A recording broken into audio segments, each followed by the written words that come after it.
Shalom. Selamat pagi. Salam damai dan sukacita yang dikerjakan oleh Roh Kudus buat kita semua.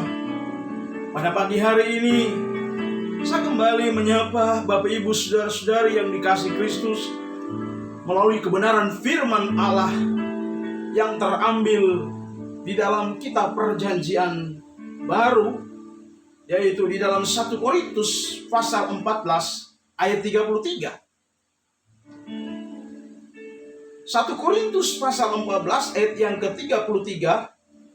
Sebab Allah tidak menghendaki kekacauan, tetapi damai sejahtera. Saudaraku yang dikasihi Tuhan, tema topik khotbah saya pada pagi hari ini adalah ketertiban. Standar dari kata ketertiban itu sudah diatur sedemikian rupa di dalam Alkitab, saudaraku yang dikasihi Kristus. Karena memang Alkitab adalah firman Allah yang terdiri dari 39 pasal dalam kitab Perjanjian Lama dan 27 pasal dalam kitab Perjanjian Baru, yaitu berjumlah 66 kitab atau 66 buku, saudaraku, yang disampaikan dalam Kejadian pasal 1 ayat 14 dan 2 Timotius 3:16. Dan isi dari Alkitab ialah memuat pikiran Allah atau ilhaman Allah, Roh Kudus itu sendiri. Sebab dia adalah urat nadi dari semua bidang keilmuan dalam Keluaran 20, yang di sana berisikan hukum emas atau hukum Taurat dalam Mazmur 119 ayat 105. Saudaraku yang dikasihi Kristus, karena itu Allah menghendaki tata tertib. Dalam Alkitab 1 Korintus pasal 14 ayat 33 tadi dikatakan, sebab Allah tidak menghendaki kekacauan tetapi damai sejahtera. Bahkan dalam penataan dalam Alkitab, seorang tokoh yang luar biasa itulah seorang Nabi Nehemia. Dikatakan dalam Nehemia pasal 8 ayat yang ke-8 hingga ayat yang ke-9 tentang tatanan aturan untuk tata tertib sebagai orang-orang percaya, sebagai orang-orang kudusnya, sebagai umat-umat Allah, sebagai pelayan-pelayan Tuhan.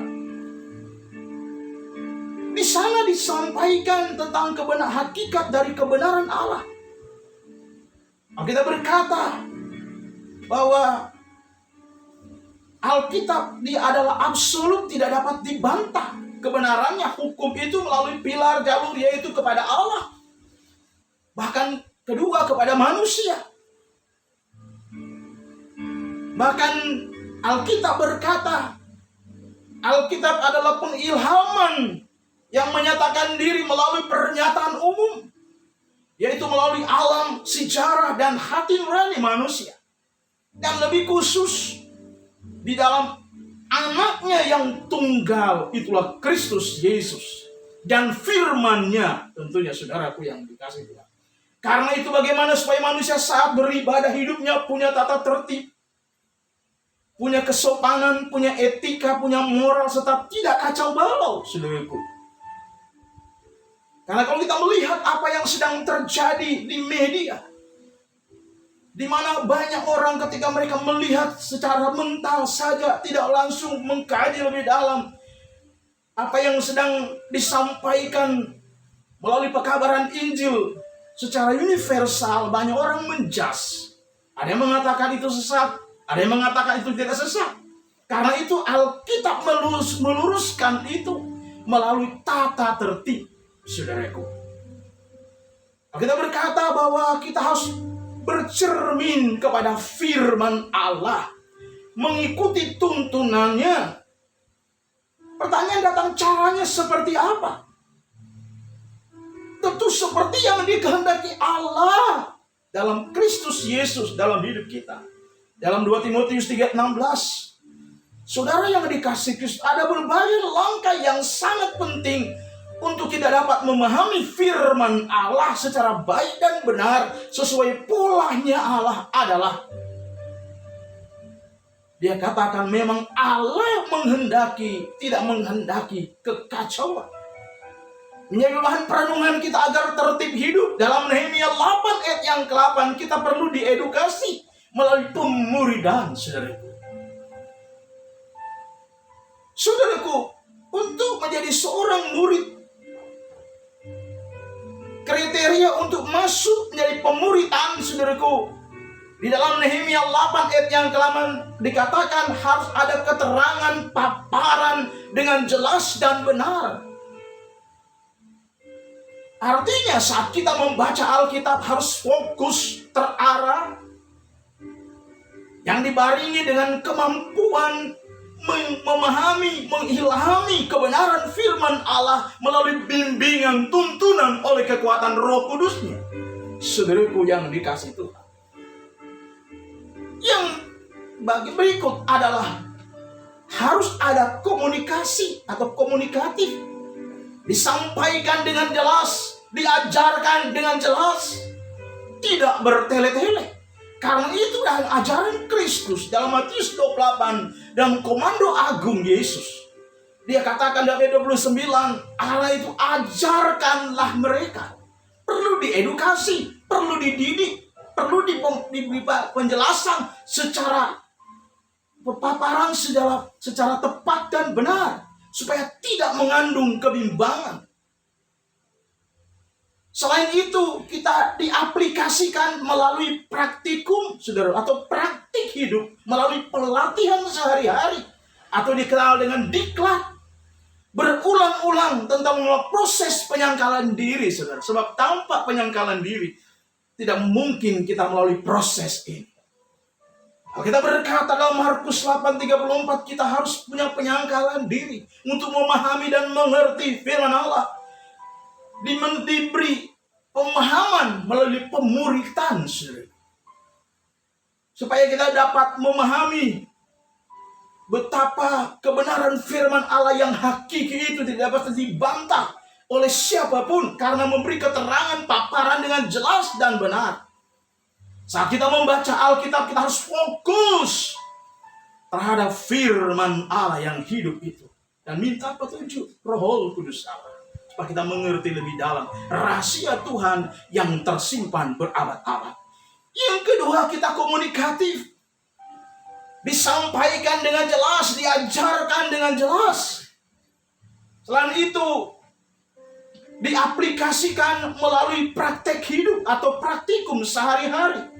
Yang dikatakan dalam Amsal 23 ayat 13 dan 14.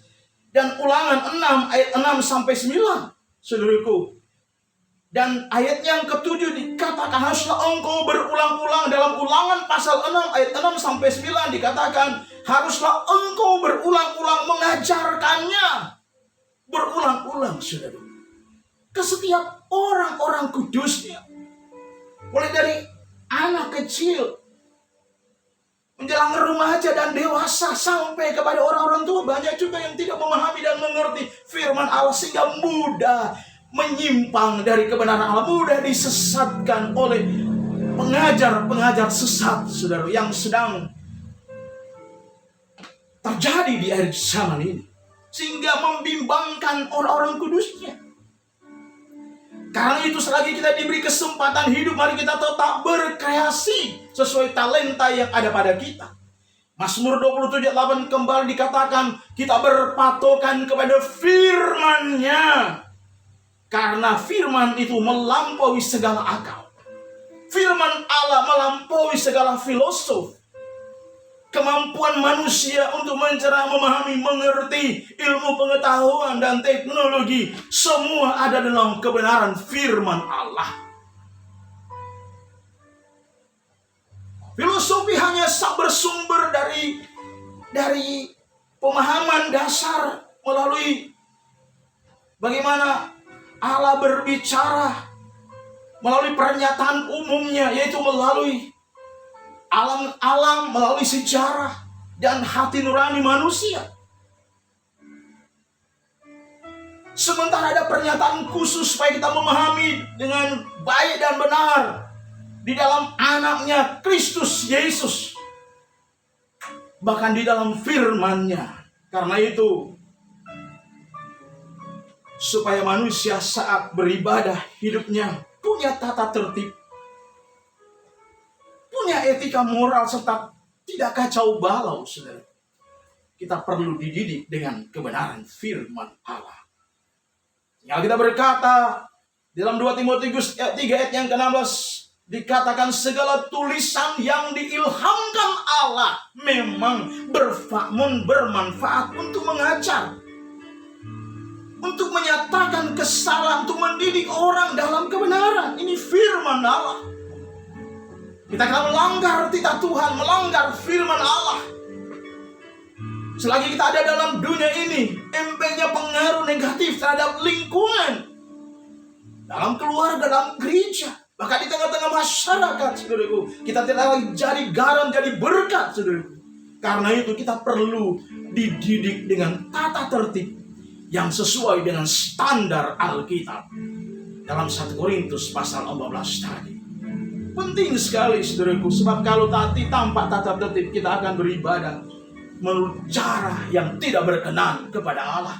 Kalau kita melihat apa yang sedang terjadi, orang yang dikatakan dia penuh dengan Roh Kudus sampai dia melanggar kode etik, dia naik di atas mimbar, citra diri sebagai hamba Allah dan umat-umat Allah rusak di pemandangan mata Allah. Bukan dipuji tetapi dihujat oleh banyak orang. Karena apa? Tidak steril di dalam pengajaran, tidak punya tatib hidup. Karena itu sebagai orang percaya, sebagai umat Allah, sebagai hamba-hamba Allah, diajar. Kita perlu wibawa ilahi melalui pergumulan kita, penyangkalan diri setiap hari. Saudaraku, Alkitab mengajar kita. Karena memang Allah merindukan kehidupan manusia di dunia ini memiliki tata tertib hidup yang sesuai dengan kehendaknya. Dalam Ibrani pasal 4 yang ke-12 dikatakan bahwa firman itu melampaui segala akal sehat manusia. Dia mampu menuntun orang yang tersesat kembali ke dalam yang benar. Dia mampu menuntun orang yang keras hati, dilembutkan hatinya untuk dia memahami dan mengerti firman Allah, melebur oleh kuasa firman yang dikerjakan oleh Roh Kudus Allah itu sendiri, sehingga membuat orang terkesima. Dia menyerahkan diri hidupnya secara utuh di hadapan Tuhan, mau diubah oleh Tuhan. Saudaraku, maukah kita diajar oleh Tuhan melalui firman Allah, melalui didikan Tuhan, untuk masuk dalam diklat, pendidikan dan pelatihan, menjadi seorang pelayan Tuhan, menjadi seorang anak Tuhan yang sejati? Harus melalui penyangkalan diri setiap saat, saudaraku. Sehingga dengan demikian apa yang kita buat menyukakan, menyenangkan hati Allah. Karena itu kita perlu hidup tata tertib sebagaimana yang dikehendaki oleh Allah dalam Kristus Yesus bagi kita semua sebagai umat-umat Allah. Inilah firman Allah yang kami sampaikan dan bagikan buat kita semua pada pagi hari ini. Tuhan kiranya menolong kita semua. Mari kita tunduk kepala, kita berdoa. Bapa Sorgawi, dalam nama Tuhan Yesus Kristus Juru Selamat kami, amat lalu saya menyampaikan pesan Tuhan kepada umat-umat Allah, agar kami menjalani hidup di dalam dunia ini tata tertib hidup sesuai dengan standar Alkitab. Apa yang Allah ajarkan dalam hidup kami tidak melakukan hal-hal yang mendukacitakan hati Allah, mendukacitakan sesama kami, sehingga apa yang kami buat semuanya itu adalah untuk hormat kemuliaan bagi Tuhan semata-mata. Terima kasih Bapa, meteraikan firman Allah yang kami sudah dengar pada pagi hari. Biar kami kiranya aplikasikan itu dalam gaya hidup kerajaan Allah. Di dalam nama Tuhan Yesus Kristus kami berdoa dan mengucap syukur. Haleluya. Haleluya. Amin. Shalom. Tuhan memberkati kita semua pagi ini.